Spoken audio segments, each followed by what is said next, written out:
প্রিয় দর্শক, খুবই গুরুত্বপূর্ণ একটি বিষয়। বাংলাদেশের মানবাধিকার সমুন্নত রাখতে সংস্কার প্রক্রিয়া এগিয়ে নেওয়ার পাশাপাশি নতুন করে মানবাধিকার লঙ্ঘনের ঘটনা রোধে একগুচ্ছ ব্যবস্থা নেওয়ার আহ্বান জানিয়ে প্রধান উপদেষ্টা অধ্যাপক মোহাম্মদ ইউনূসকে চিঠি লিখেছেন ৬ টি আন্তর্জাতিক মানবাধিকার সংস্থা এবং রোববার যুক্তরাষ্ট্রভিত্তিক মানবাধিকার সংস্থা হিউম্যান রাইটস ওয়াচের ওয়েবসাইটে ওই চিঠি প্রকাশ করা হয়েছে।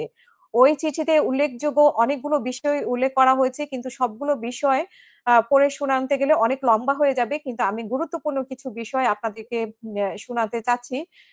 এখানে একটা পর্যায়ে বলা আছে যে নির্বিচারে গ্রেফতার ও আটক রোধ করুন এবং রাজনৈতিক উদ্দেশ্যপ্রণীত বা মত প্রকাশের স্বাধীনতা বা অন্যান্য মৌলিক অধিকার লঙ্ঘন করে এমন সব মামলা প্রত্যাহার বা খারিজ করার প্রক্রিয়া ত্বরান্বিত করার ব্যবস্থা করুন। অন্তর্বর্তী সরকারের উচিত রাজনৈতিক সংশ্লিষ্টতা নির্বিশেষে ২০২৪ সালের আগস্টের আগে ও পরের দায়ের করা ওই ধরনের সব মামলা পর্যালোচনা ও খারিজ করা। এসব মামলার মধ্যে আওয়ামী লীগের সদস্য ও সমর্থক যারা অপরাধের সঙ্গে যুক্ত থাকার গ্রহণযোগ্য প্রমাণ ছাড়া দোষী অভিযুক্ত বা আটক করা হয়েছে তাদের অন্তর্ভুক্তি করতে হবে। তাদেরকেও অন্তর্ভুক্ত করতে হবে এবং এখানে বলা হয়েছে যে উম বাংলাদেশে যাদের সংবাদ মাধ্যমের নিশ্চয়তা মানে সংবাদ মাধ্যমের স্বাধীনতা নিশ্চিত করুন এবং সাংবাদিকদের নির্বিচারে গ্রেফতার, আটক থেকে রক্ষা করুন এবং তাদের রাজনৈতিক সংশ্লিষ্টতা যাই মনে করা হোক না কেন, বিশেষ করে যেখানে অভিযোগের পক্ষে গ্রহণযোগ্য প্রমাণ নেই অথবা যখন গ্রেপ্তার বা আটকের ঘটনায় মত প্রকাশের স্বাধীনতা বা অন্যান্য অধিকার লঙ্ঘন করে, আমরা অন্তর্বর্তী সরকারের প্রতি সাংবাদিকদের রাষ্ট্রীয় বাহিনী ও সংস্থা এবং তার বাহিরের অন্যান্য হয়রানি এবং সহিংসতা থেকে রক্ষা করা এবং কোনো হামলার ক্ষেত্রে দ্রুত স্বাধীন তদন্ত পরিচালনা করার আহ্বান জানাচ্ছি। পাশাপাশি সংবাদ মাধ্যমের স্বাধীনতার বিষয়ে আন্তর্জাতিক আইনের সামঞ্জস্যপূর্ণ যেসব সুপারিশ গণমাধ্যম সংস্কার কমিশন করেছে সেগুলো বাস্তবায়ন করার জন্য বলা হয়েছে। আরো বলা হয়েছে যে সন্ত্রাস বিরোধী আইনের আওতায় আওয়ামী লীগের কার্যক্রমের উপর বিস্তর পরিসর বিদ্যমান নিষেধাজ্ঞা প্রত্যাহার করুন। এই আইনের আওতায় সভা সমাবেশ মত প্রকাশের স্বাধীনতাকে অতি মাত্রায় সীমিত করা হয়েছে এবং তা শান্তিপূর্ণ কার্যক্রমে যুক্ত আওয়ামী লীগের সদস্য ও সমর্থক হিসেবে বিবেচিত ব্যক্তিদের গ্রেপ্তার করতে ব্যবহার করা হচ্ছে। ২০২৫ সালের ফেব্রুয়ারিতে দেওয়া জাতিসংঘের তথ্য অনুসন্ধানী প্রতিবেদনে যেখানে যেমনটি সুপারিশ করা হয়েছিল, ওই প্রতিবেদনে আওয়ামী লীগের শীর্ষ পর্যায়ের নেতাদের গুরুতর মানবাধিকার লঙ্ঘনে জড়িত থাকার প্রমাণ পাওয়ার কথা বলা হয়।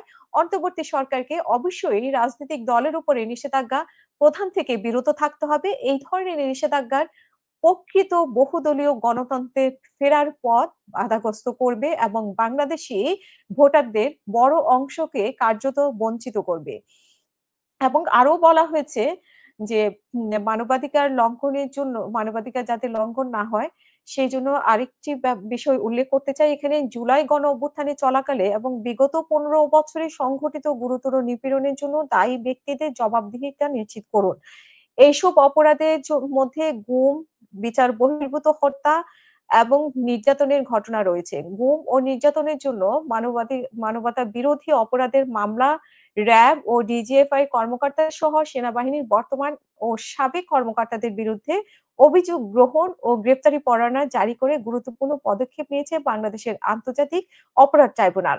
সেনাবাহিনীর সদস্যদের বিষয়ে বেসামরিক আদালত আইসিটির এখতিয়ারের প্রতি শ্রদ্ধা প্রদর্শন সহ জবাবদিহির এইসব প্রচেষ্টায় সেনাবাহিনীর পূর্ণ সহায়তা দেওয়া উচিত। প্রাতিষ্ঠানিক বা রাজনৈতিক সংশ্লিষ্টতা নির্বিশেষে অভিযুক্ত ব্যক্তিদের বিচারিক প্রক্রিয়া যেন আন্তর্জাতিক মানদণ্ড বজায় রেখে সম্পূর্ণ করতে পারে তা নিশ্চিত করার জন্য আইসিটিতে প্রয়োজনীয় আইনি কাঠামো, সম্পদ ও স্বাধীনতা দেওয়ার বিষয়টি নিশ্চিত করার জন্য আমরা অন্তর্বর্তী সরকারের প্রতি আহ্বান জানাচ্ছি।